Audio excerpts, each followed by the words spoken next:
SAT definitely boosted my score a good like 200 points, and it wasn't even that I was trying that hard, it was just sitting down in the test room. Hey everybody, it's Catherine. I'm going to go over grades and course selection, and that's just, you know, basically your transcript. What you're going to send out to college, it's going to be on that sheet of paper, and what you want to present yourself as. And this definitely has overlap with my How to Get Straight A's video, so definitely check that out if you feel like you need more than what I'm about to talk about. Since I'm now done with the process, I'm just going to tell you straight up, I know that myself included, a lot of other people thought that they could try way less and still get into the same schools that they got into. Like they didn't think that they had to challenge themselves as hard as they did, and they would have gotten into the same schools and rejected to the same schools.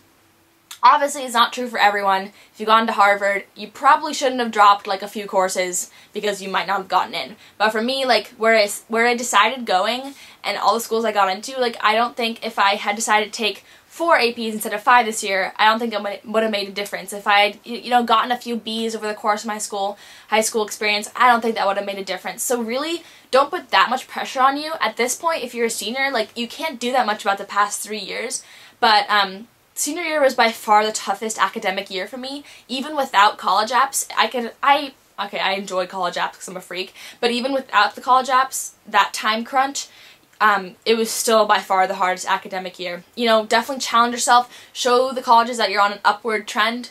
You're challenging yourself more and more. If you took 1 honor sophomore year, then you took a couple honors classes in an AP junior year, take, you know, a few APs if those are available to you. If you're an IB, take more IB courses or whatever. Whatever you can do to show that you're still on the grind, as they say. I learned a lot of valuable lessons from pushing myself, and I learned, you know, what kind of student I want to be in college, and whether that's going to be a college that's work hard, play hard, or it's going to be, you know, just some super competitive school that I'm going to feel like I'm constantly being pushed to do more and more. You can decide, like, from your senior year kind of what environment you like try new things and really show colleges that you're still reaching out, still engaging yourself.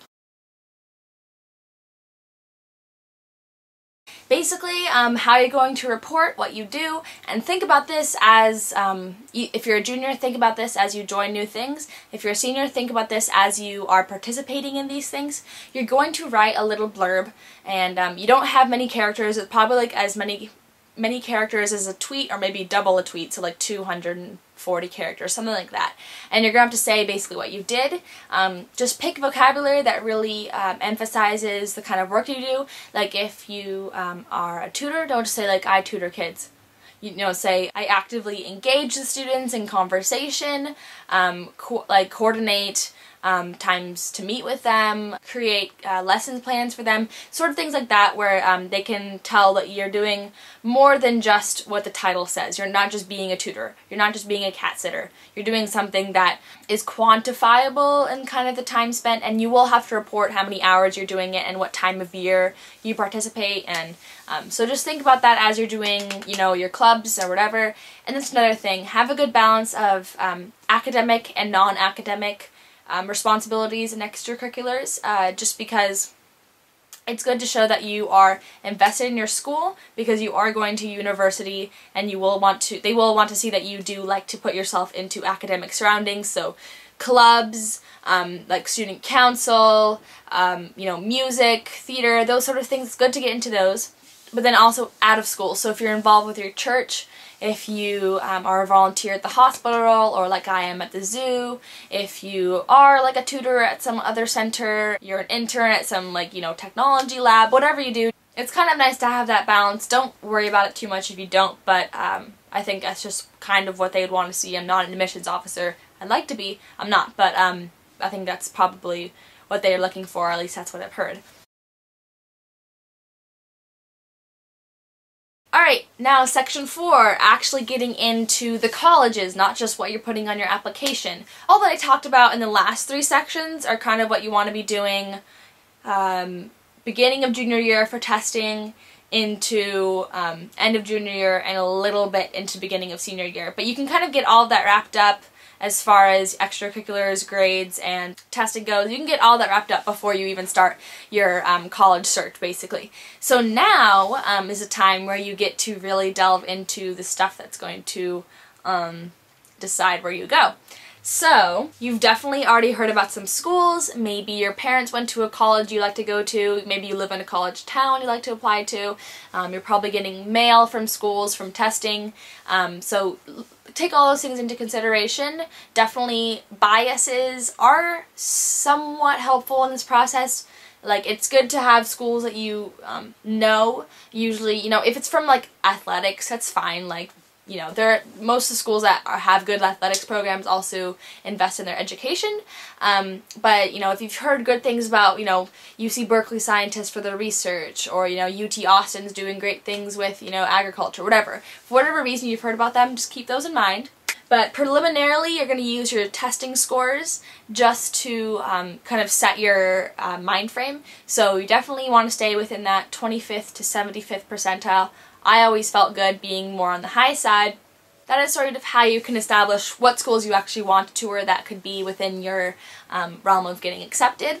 So definitely any schools in your area, start touring them. Even if you've never considered them, even if you never considered, you know, maybe it's an all-female school, maybe it's a school that has to do with religion, maybe it's rural versus urban, go and set up a tour. They're usually free. If they're not, they're, you know, cheap. Parking might not be. But go do tours, bring your parents along, have people that know you well come along, do it with friends if it's fun. And that way you can get a feel for how many undergraduates do you want at that school. What kind of priorities do you want the student body to have? Do you want the student body to be spirited? Do you want them to be more engaged in just learning? Do you want them to be the type of students that ask a lot of questions, or do you want them to be more research minded? What sort of atmosphere do you really like? And what kind of climates do you like even? What kind of campus types do you like? What are the students' relationships with their teachers? That sort of stuff. When you're with that tour guide, ask questions. That tour guide is there to be a typical student. They're there to know what, you know, a life of that school's, you know, students like. So ask them questions. If there's anything you want to know, do you want to know, do kids bike here or do they walk? Do you want to know, like, what's the Wi-Fi like? Want to know what the food is like? Want to know what kind of study abroad stuff is out there? How students usually get internships? How often do they go into the city?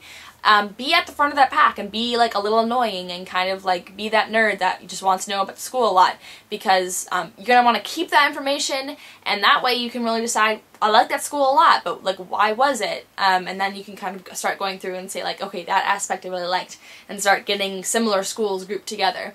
Just start thinking about the kind of vibe you get from different schools, whether it be a state school or a private school. The area around the school too. Is it in a big city? You know, is it not? What kind of college town is it? Start just really feeling what it's like, because for me, I really didn't rule out a lot of schools because of that, until it got down to, you know, I have 25 schools and I'm not paying, you know, $80 to apply to all of them. Which ones did I really like and which ones was I kind of ambivalent about, that I didn't really care about.